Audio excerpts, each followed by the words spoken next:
Hey guys, welcome to Thai TV. This is Andreas Andersson from snowy Sweden. Today I will be tying one of my patterns called the Aino. It's a rather large baitfish. Can be made to look like just about any regular shaped baitfish. Maybe not a sculpin, but a lot of other baitfish. This in particular is a rainbow, but the color combo I will be doing today is more of a small brown trout, because large browns eat small browns. And it's also a territory thing. Usually a large brown trout won't accept a small one hanging around eating their lunch. So, well, let's start. What I'm going to do today is a little bit different from most fly tying videos you see online or on YouTube. I will be tying this fly the way I would be tying it at home.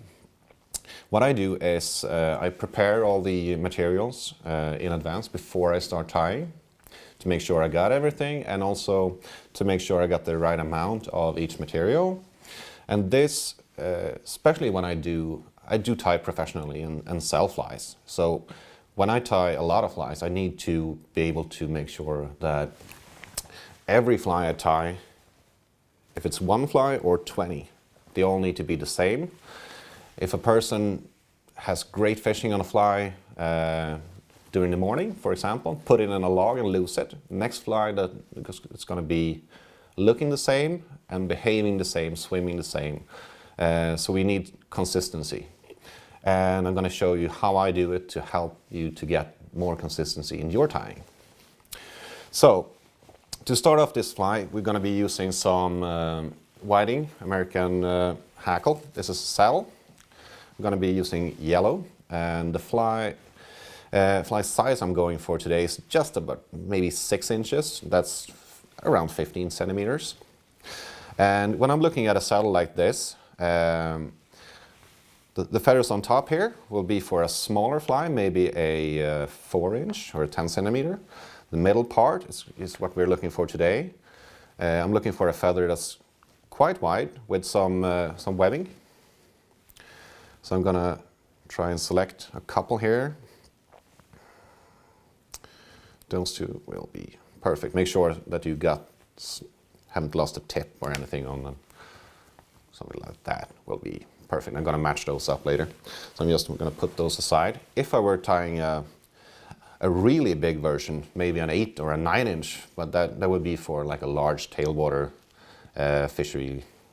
Then I might be using the very biggest right on the bottom here. The 2 feathers are placed in my materials rack, just to make sure they don't end up on the floor or something. What I got here is some holographic Flashabou in orange. So I'm going to pick 4 or 5 strands twice and place that in the prep rack. That will be my flash. The body of this fly is built up on a base of various chenilles. This is Palmer chenille in root beer. This is Chocolate's Filler Flash in yellow. And this is Polar Reflector Flash in, I think it's root beer or copper. That's going to be like the base of the body on the inside. And outside of that, if you look at the fly here, you see it's got like a veil of craft fur. That's that fluffy stuff that you see here. So that's going to be on top, and the chenille, along with some bucktail that we're going to use as well, will push the craft fur out and giving the fly a good profile to make it look like a fish. But this soft material will just pulsate and look alive in the water. So right here is some medium brown craft fur. What I'm going to be using for a lot of my craft fur and also deer hair work is these Mark Petitjean blunt tipped scissors with a very long cutting edge. That helps me do two things. One is that I can make a long straight cut, and the other thing, when you're working with craft fur especially, you can just slide it through the craft fur and pick out just the amount you need, and then come in and just cut that whole piece in one go. And what you do then is I try and collect the craft fur so I can grab a hold of the tips, and either you do it by hand by just picking out the underfur. Even though this is a synthetic material, it has quite a bit of underfur in it, which you can use for dubbing if you want, but I'm just gonna throw it away now. So you can pick it out like that, or if you want, you can use like a comb and just comb through it. So I'm gonna be needing two rather small clumps of that, and I'm gonna take the other clump and make sure that I got the same amount as the first one. So I'm gonna just fold it up like that, grab it, and take out the underfur by just holding on to the tips very firmly and just pulling on it, and the underfur will just follow. Right. Next I got some slightly darker. This, I believe this color is called Orangutan Rust or something like that. Quite funny. And same amount, just a little bit more.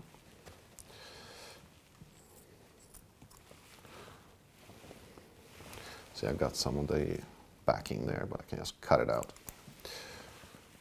And pick it clean. I will just need one of these. Take that away. And lastly, for the top side of the fly, this is dark brown. What I usually do after I've been cutting for a while is just comb through the whole piece to line up the fibers every now and then. Just makes it easier. Come in, and for this final part, this is going to be the top of the head of the fly. I know I will be needing a little bit more than the body parts, and just get that junk out of here. So a little bit bigger piece. So that will be the top of the body of the fly and the head.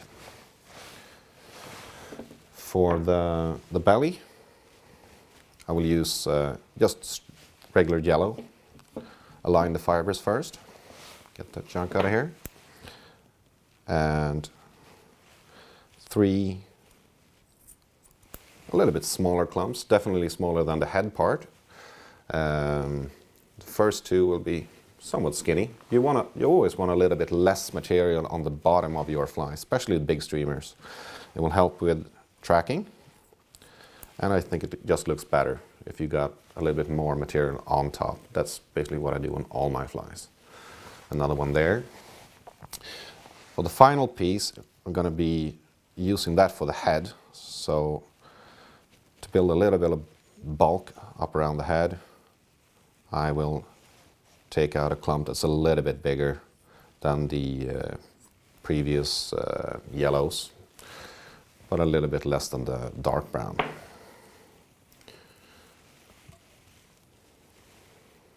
So that's clean enough.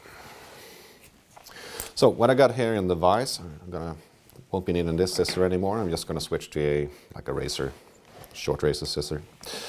What I got in the vise right now is a 20mm Flyman fish spine or a shank. This is where I'm going to be tying in my my tail of the fly, which will be the yellow big feathers, some flash, and the first step of craft fur.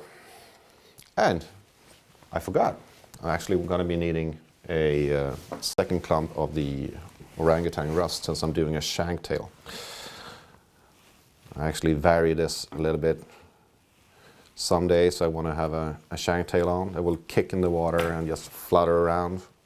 And some days I just tie the tail feathers straight to the back hook. This is an articulated fly with 2 hooks. So I'll be showing now. So this is Ahrex TP610. This is a slightly long shank, but still quite a big hook gap. This is one hook I like a lot for tail parts of articulated streamers, and it's also a fantastic mouse hook when you do like a deer hair mouse or even like a classic Ken Morrish mouse. It's really good because you got a long shank to work with and put materials on, and you still got that big hook to make sure you hook the trout. And for the front part, it's a TP610, slightly shorter shank, slightly bigger hook gap still. And why I want a bigger hook gap up front is because I got more materials there. I want a lot of hook gap free to make sure that when a fish grabs this, I won't have the head sticking out and making it harder to stick the hook in the fish. So let's start. Let's get started. 20mm shank.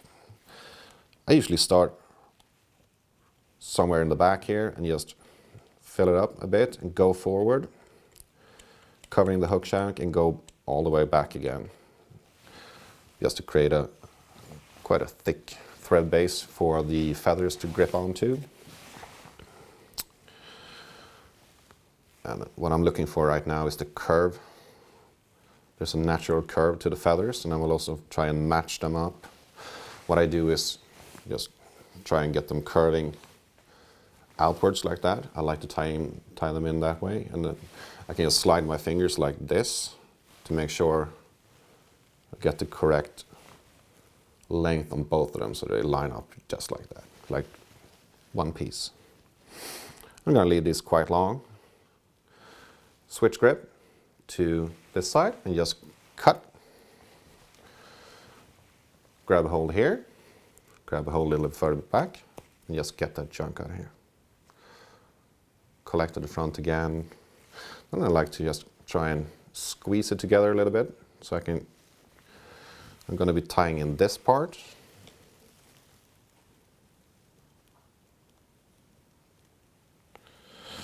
Right there. So here I got 2 wraps, and I can, if I need, I can align that, make sure I got them flaring out. Just make sure that's all covered up. Move ahead to the front, just around the eye there. You see the feathers are flaring out. Grabbing a hold to the medium brown craft fur. Now see, I got a little bit more than I need, so I can actually take some out by just grabbing further out towards the tip and just pulling out some of the bottom fibers here. And I won't be needing all that length for this part. I want it to be reaching a little bit into the feathers, but not all the way back. What I'm going to do here is reverse it. Still leaving a little tag in there to hold on to. And I want this to go basically all around the hook, but I'm going to do it in one tying move.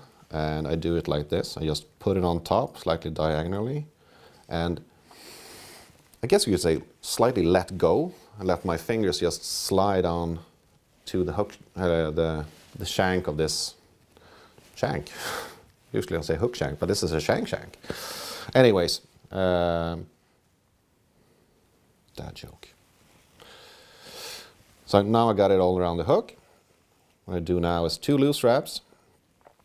What that does is when I pull, the material won't twist on the hook, so it will just set where I placed it. All right, moving back, making sure to lock in. You can put quite a few thread wraps on the craft fur because it's synthetic, so it's somewhat slippery. And let's come in with a comb and make sure you got it pretty much all around. And what I'm going to be doing now is just grabbing a hold to the middle part of that, one of those Flashabou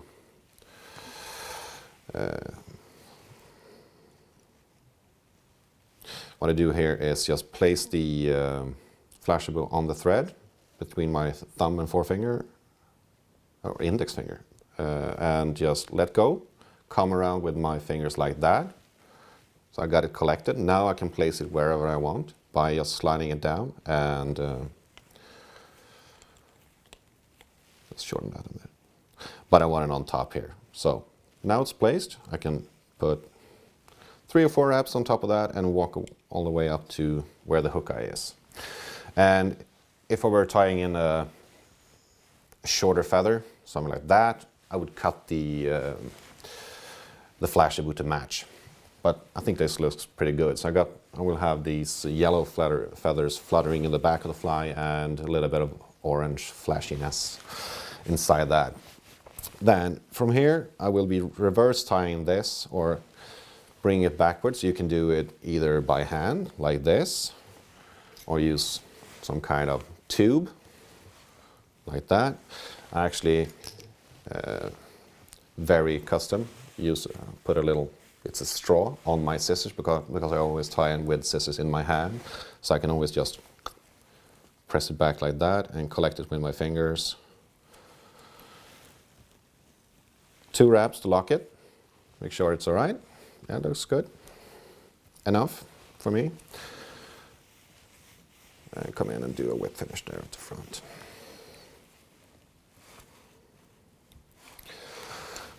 So that's going to be the tail part of the fly. Put a little bit of UV resin just to make sure, make it a little bit more durable. See, we got some UV pop in this one as well. I'm mostly using the very strong colored thread so you can see what I'm doing. Right. Moving on to the back hook part. 6/15 in the vise. And I'm gonna need to attach this shank feather part to the back. I won't be having to do a very long connection here, so I'm gonna just start somewhere around the middle. And grab a little bit of wire. I believe this is a 25-pound wire,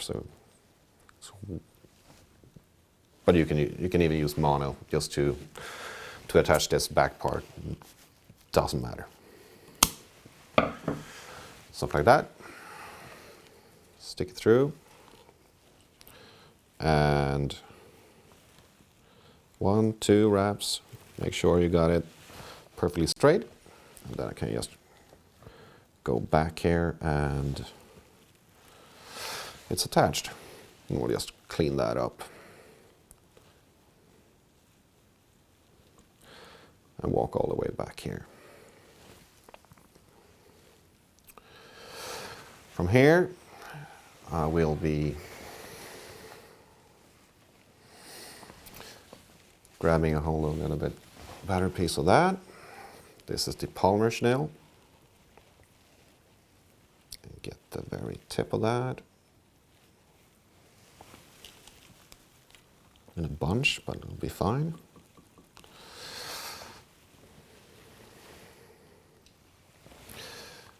Line it back. And give it a few wraps. This just has one job, and this is just to push out the craft fur a little bit. 1, 2, fold back, and then right on top of the base of that, I'll just fold it back and wrap a few wraps on top of that, and it will never come apart. All right, I'm gonna need a little bit more tension. Perfect. A few centimeters forward. And some more of that medium brown. I want it reaching back almost as far as the tips of the other medium ground that are tied in at the very tail part of the fly. I'm going to do it the same way. Just put it on top and slightly just let go so you can get it to move around on the hook. 2 wraps, wrap backwards. And note here that I'm not letting go of the craft fur. So what I can do here is just raise it up, give it a twist, and then cut all of it at once. So if you let go, you're going to have to go all the way around the hook to do that, but you can save a lot of time by just keeping the hold, give it a twist, cut. Perfect. And angle this backwards.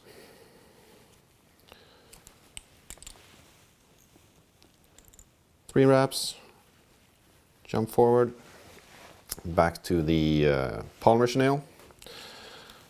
It's going to be the bulk of the body of the back part of the fly. I'm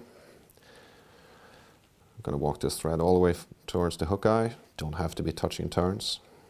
And give me some room up front.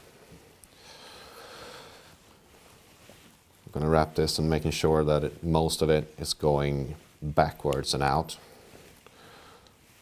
So this will actually provide a little bit of bulk. Oh, look at that. 1, 2, fold back, lock it in. Never going anywhere. Walk up to the hook eye again with the thread, cut that. Make that a little bit bushy. Now I'm going to rotate the vise, if you got that possibility. So right here on the bottom, I'm going to be tying in some of the yellow, those more sparser clumps, not the thicker head clump.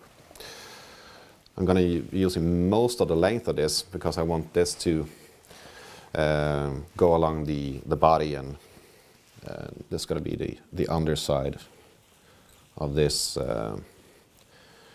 baby brown trout caricature color combo. From here, when I tie this in, just flip it and get some of that on top.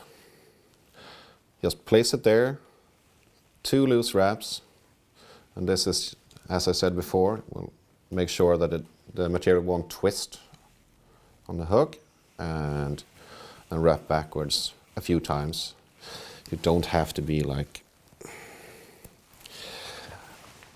you should never waste thread wraps, but when you're tying with a synthetic like this that can be somewhat slippery, I rather put a few extra wraps, just making sure I keep a lot of tension on the material to make sure it really sticks there. And one of the reasons why I'm reverse tying in this way first and then folding it back is also to make sure it stays on the hook.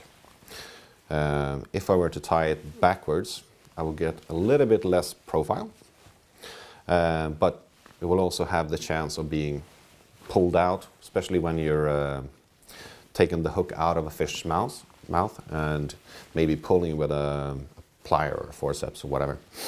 But if it's reverse tied, so it's secured on the bottom and on the top, it's going to make it a lot more durable. And then this part, and just make sure you spread it around the thread and keep it going backwards like that.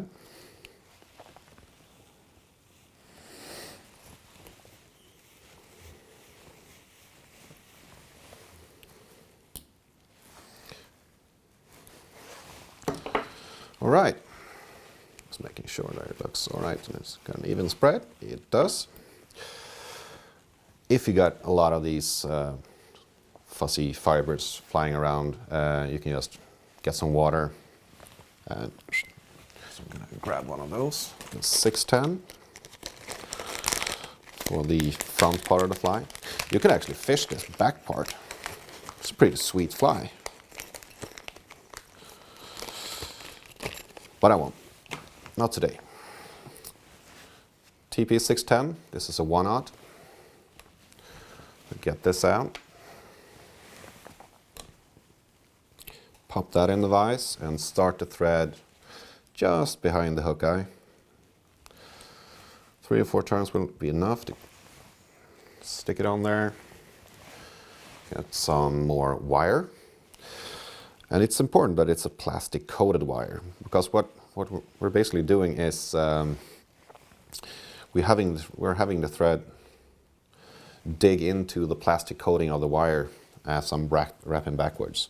So what I'm going to do here is just make sure I attach it a couple of turns like that, and I'm going to use my left hand to make sure I got the wire placed like on top of the hook shank, and I won't be making touching turns. Like what I mean, it won't be too tight. It's more like a spiral to make sure it digs into the plastic coating of the wire. So I'm going to spiral it backwards, keeping it on top with my left hand. When I reach the end of the straight part of the shank, I'm going to go backwards a bit and then forwards again, so something like that. And right now, I could actually break this hook, just because the thread has dug into that plastic coating and it's stuck on there. So I see a lot of people doing where they're folding through the hook eye.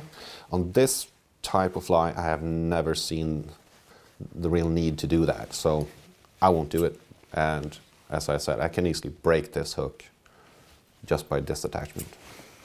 Just going to give me plenty of space to make the connection. And what I got here is 2 6mm plastic beads. I'm going to slip on the hook, on the wire here.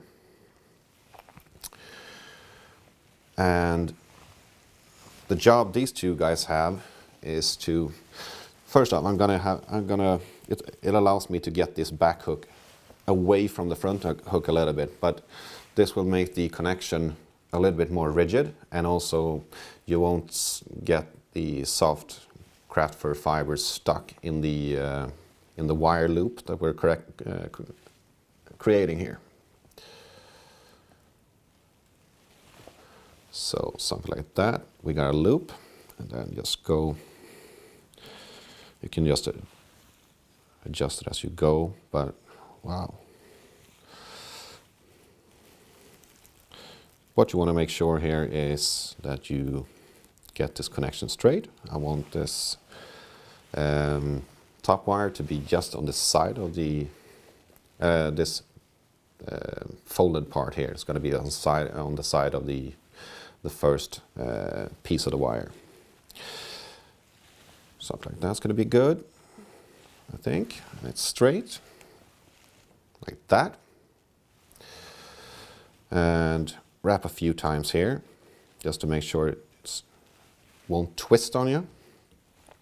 And then a second spiral going forward. If you want, you can just fold it back, or I usually just cut it. And this is a kind of critical part, because you got that sharp-ish ends of the wire, so you need to cover that up carefully, and then go all the way back here. We're gonna restart some of the polymer chenille back here. And this time I'm gonna make sure that I got this chenille wrapped in really tight, to make sure it just gets more rigid, to help push that craft fur out. So these are touching turns. They're actually right next to each other. Something like that. 1, maybe 2, fold back, lock in, move forward a little bit. That's going to be fine. Moving on to some more yellow craft fur. I'm going to use this at the full length again to cover the connection part here. Even though I really like this beads in the middle, it's actually a possibility to throw a little bit of color or even flash into the fly, because they're available in so many colors and like different variations. Some are like translucent, and it's cool. Well, so yellow, twist, cut, done. And I'm not great at counting. I'm gonna be needing some more of that Orangutan Rust. So I'm gonna cut another little clump of that.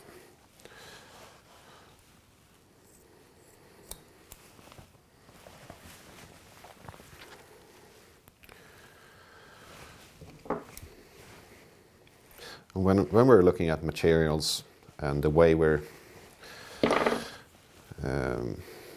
thinking about how much we're putting into a fly, you always want to have less in the back, or you shouldn't say always, but most of the time you want less in the back, more up front, so that back part will be like a whip and be able to move around a lot. And also you want the front part to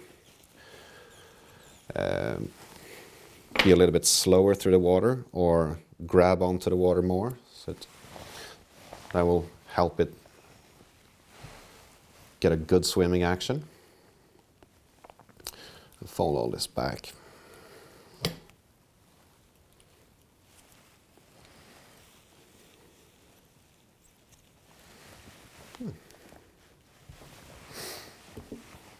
Give it a little comb.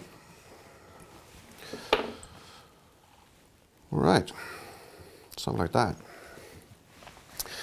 And now switching to the chocolate filler flash from Hairline. Grabbing a hold of the tip. This is thicker, a little bit stiffer fibers than the polymer chenille, which is great. That's exactly what we need. We're gonna try and bulk up this front part of the fly. So we need something that's a little bit stiffer to push that craft fur outwards. Grab onto that and wrap forward to halfway, a little bit more toward, and also like the polymer chenille on the back part of this front hook, we're gonna try and make this dense. So touching turns, plenty of pressure here to make sure it just locks in there.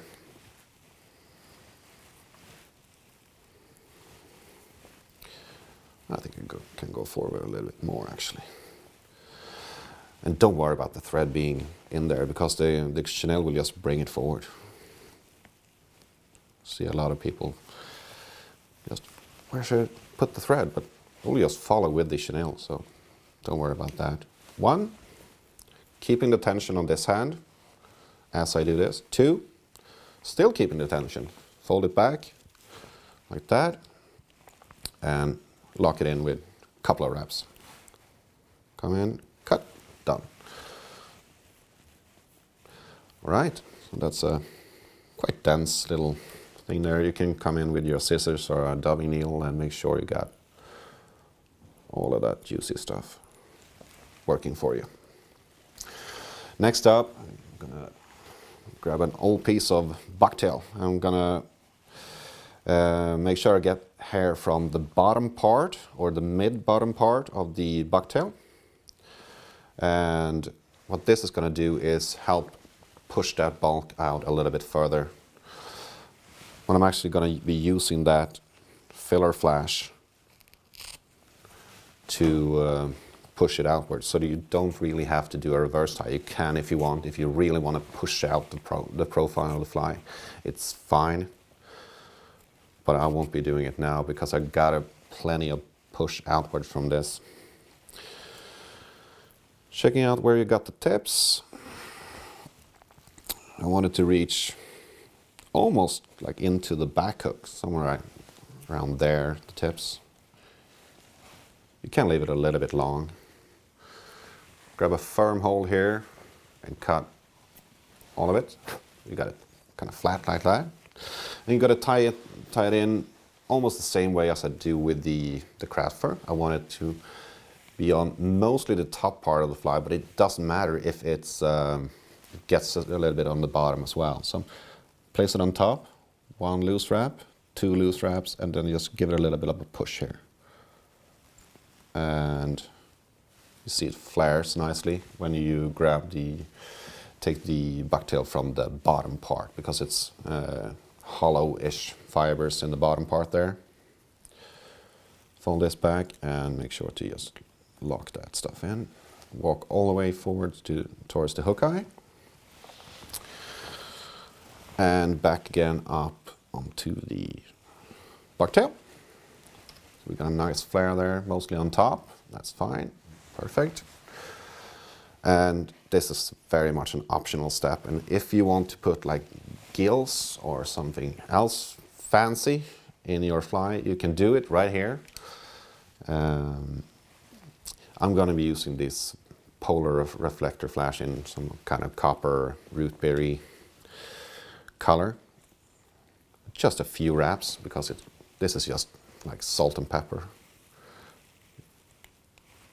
Makes it look nice. Got a little bit flash behind the head. 3 or 4 wraps.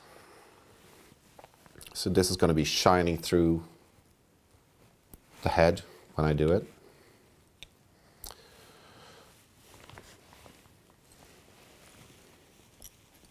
Something like that. A little bit of water.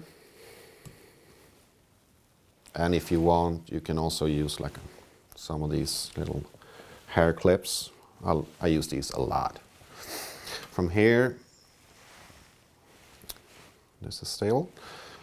Gonna reverse the vise again and grab the yellow, the thickest clump of the yellow, and tie it in tips forward like that, and come back and lock it in and walk it forward towards the hook eye. Here, if you want, you can leave this, because it will just add a little bit of bulk up front here, and it's fine. If you want, you can cut it away. I'm going to leave it for now. And then grab the dark brown and use all of that as well, most of the length, grabbing hold to the very tip of the clump. 1, 2, make sure it's in the right place. Put some pressure on it and keep that pressure and lock it in. I'm going to leave that as well. That's going to be no problem. Maybe comb through it a little bit. Get a little bit of water just to get it under control, because I'm going to put some more flash into the fly here at front. This is very much an optional. I do it on some if I want, and some I don't put in a flash in, but I'll show you how I do it.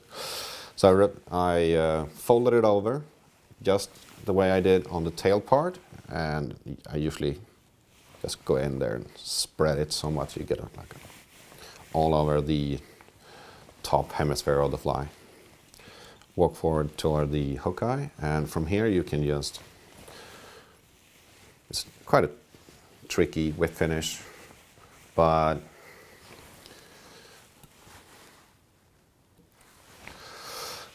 finished the tying part. Now we get to doing the head. This is actually something that I think is pretty cool.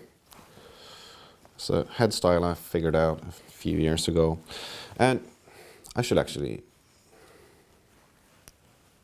make sure I do the tying part the right way first, because you see the back, the brown is a little bit further back than the yellow, so I'm actually gonna correct my mistake here. So attach the thread, don't mess up, and just make sure you get that thread kind of pushing against the hook eye to press the materials forward, and then we finish. This is what I should have done the first time, but it's fine. Fold it all backwards. Maybe give it a little bit of a brush on the side. There, at the bottom. It's very good to train yourself to be able to use both of your hands, so you don't have to use your dominant hand for everything. A little bit of water, so it's good. I got this little sponge thing that I used to have some water handy so I don't have to lick my fingers all the time. Especially when you're using like marabou or craft fur or whatever that's kind of fuzzy material. First off, it doesn't taste very good, and it's horrible to get in your mouth. So what I did here before, after placing the clip, is I just raised the top a little bit and pull the bottom. So this is basically going to be the basic shape of the head when it's done. What we're going to do here is grab some 8mm Flyman eyes. Grab two, put one there, and some gel type super glue. So I'm going to grab one eye like that, making sure I got the pupil in the way I want it, whatever you prefer, but like that, and place an amount of this super glue all over the eye. And what I want to do now is make sure I got an angle like this on the eye, and I want to place that front part of that eye just next to the eye of the hook. So I got that angle, push it down just next to the eye of the hook, and then fold backwards. It's going to look like that. And if I do that, I can use that hook eye as a gauge or ruler or whatever, a point of reference to make sure I do it the same on both sides. Because I got that hook eye that, well, it won't move. So if I do it the same on both sides, it's going to be, the eyes won't be like one is further back and one is further forward. It's just a simple method for this type of head that I came up with many years ago. I did it the same on this side and just press down a little bit, press down a little bit. You can let that go. Since this is kind of wet-ish, I'm just going to brush through it a little bit. All right.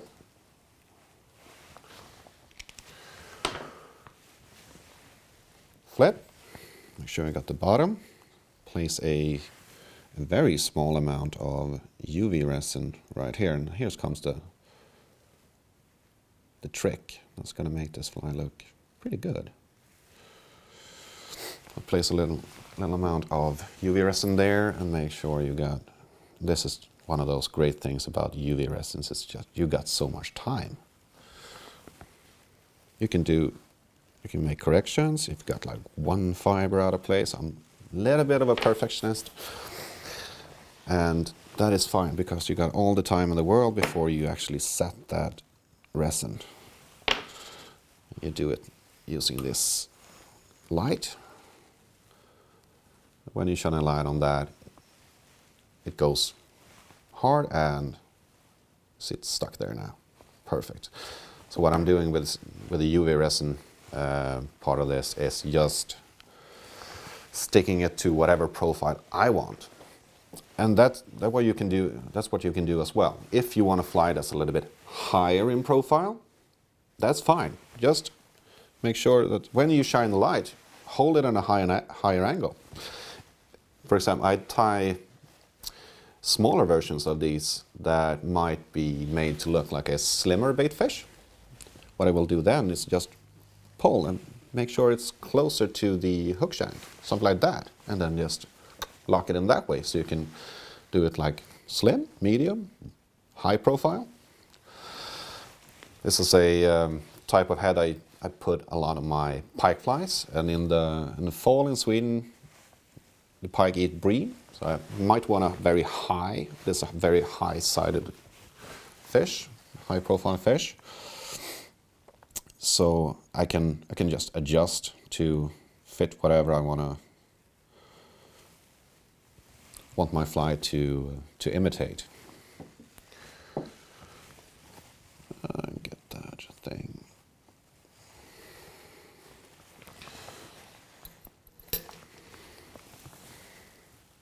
check the profile. Right about there.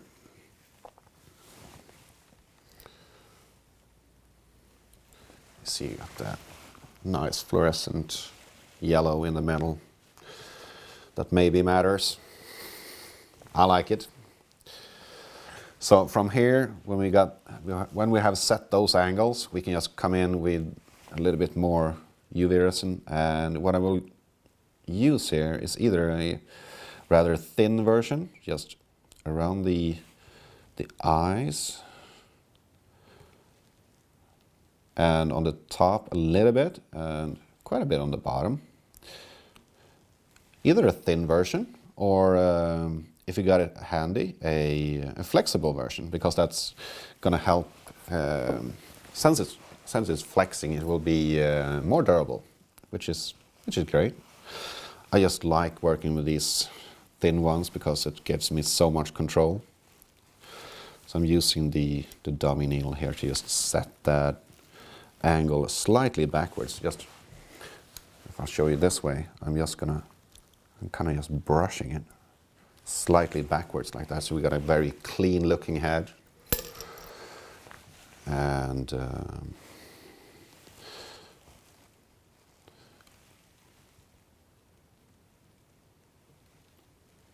something like that. If I were to fish this for pike, I would probably put a little bit more on.